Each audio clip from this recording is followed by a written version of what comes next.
Alors voilà, bonjour. Aujourd'hui, je vous fais voir avant que je tonde les fleurs qui poussent naturellement. Donc ça, on en a un peu partout, hein. C'est des petites Véroniques. Enfin, on les appelle les petites Véroniques. Voilà. Avant que je tonde, parce que vous voyez, c'est tondu là, mais c'est pas tondu là. Je vais m'amuser. Surtout que je vais passer autour des fleurs. Donc là, en fait, c'est le haut, mais elles vont blanchir. Hein, elles vont être comme celle-là. Nous, on appelle ça, je crois, de la ciguë, mais ça n'en est pas. Alors, il y a des tonnes de lupins. Alors, vous savez que vous pouvez trouver des lupins. Regardez, une belle lampe de fleurs. Là. Voilà. Des lupins, vous en trouvez toutes les couleurs, hein, des blancs, des jaunes, des roses, des rouges, des violets, parce que violet c'est la couleur naturelle. Donc je ne sais pas si ceux-là se sont semés tout seuls et ont été, oui, il y en a là, il y en a un peu partout, il y en a là, se sont semés tout seuls et d'un jardin et tout, mais s'ils sont violets, bah, ce sont des lupins naturels. Ça c'est, vous voyez, il y en a encore là, il y en a un peu partout.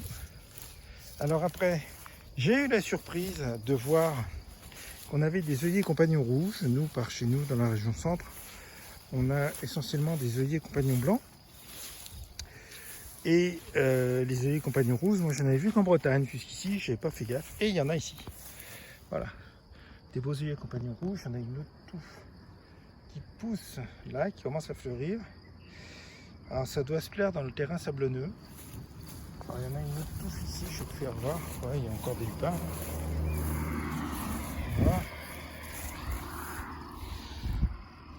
Voilà. Beau œillet compagnon. Celui-là, il est rose pâle. La tige est forte, mais il est rose pâle. Tandis que celui-là, il est bien rose. C'est vraiment ceux qu'on voit en Bretagne. Voilà. Alors, les œillets compagnons blancs, c'est les mêmes. Hein. Alors, ce ne sont pas des plantes vivaces. Les graines se sèment autour du pied chaque année. Ce sont des plantes annuelles et qui perdurent en semant les graines. Alors, on a aussi celles-là. Je ne sais pas ce que c'est. Je ne connais pas. Mais elles sont très très belles, vous voyez. On voit pas avec le soleil, en fait, elles sont rose mauve. Voilà. Je ne sais pas ce que c'est.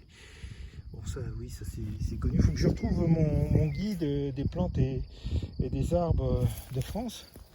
Parce que je retrouverai vraiment les noms. Il y en a d'autres là aussi. Alors, j'ai eu la surprise de voir que j'avais de la marjolaine, apparemment. Voilà.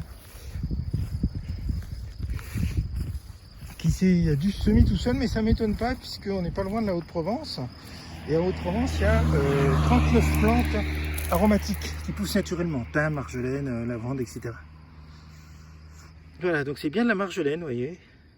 Donc il y en a une touffe là, il y en a plein ici, vous voyez.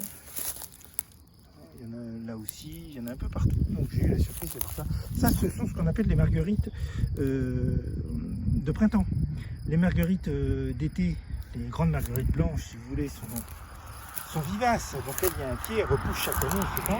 Les marguerites de printemps sont annuelles, à graines. Là, on peut voir les boutons déjà, les premières. Voilà, vous voyez. Là, il y a un bouton qui est là. Donc, normalement, par ceux qui ne sont pas à cette altitude-là, elles sont déjà fleuries en fleurs. Et nous, il y a un peu de retard. Voilà, encore de la marjolaine. Voilà. Alors, il y a des petites Véroniques un peu partout. Bon, les boutons d'or, les primes verts qu'on surnomme les coucous. Là, c'est pareil. Je ne sais pas si c'est des petits lapins qu'on grattait, c'est possible. À moins que ce soit des sangliers. Donc nos œillets compagnons rouges. Là, après, il y a des choses qu'on a l'habitude de voir un peu partout, comme ceux-là que nous on appelle la ciguë, mais je ne suis pas sûr que ça en est. Et voilà. C'est là aussi qui s'appelle, j'ai oublié le nom. Voilà, ça qu'on trouve un peu partout aussi. Alors par contre, je ferai un complément de film parce qu'il y a une autre variété de très belles orchidées qui poussent. Je vous ai montré les violettes l'autre fois et là c'est d'autres qui sont plutôt roses blanches qu'il n'y a pas non plus par chez nous. Qui est une colonie là sur la route en descendant. Donc voilà, vous voyez que c'est un peu le bazar. Hein, on va être très clair. La maison. Donc je vais tondre ça cette semaine. Il va me falloir, je pense, 2 ou 3 jours parce que je vais essayer d'épargner tous les lupins, les compagnons roses, machin, marjolaine et je sais pas quoi encore. Les traditionnels coucou, bien sûr. Voilà. Alors c'est une façon que la plante a développée de mettre les graines comme ça, qui s'envolent au vent et qui s'éparpillent sans problème. Alors les lilas comme il y a ici, un petit lilas pousse très bien, hein, ça pousse quasiment comme du chêne au Québec, donc ça supporte le gel et tout, il n'y a pas de problème, c'est très généreux en fleurs. Vous avez les variétés simples et doubles et les couleurs habituelles, mauve pâle, mauve foncé et blanc. Voilà, voilà, voilà. Et je termine de ce côté-là parce que de l'autre il y a le soleil, voilà. Donc une voisine m'a dit que il y avait de la neige toute l'année, donc c'est super. Faut dire qu'on a des sommets à plus de 3000 mètres. Donc voilà. Et voilà, je vous dis à plus.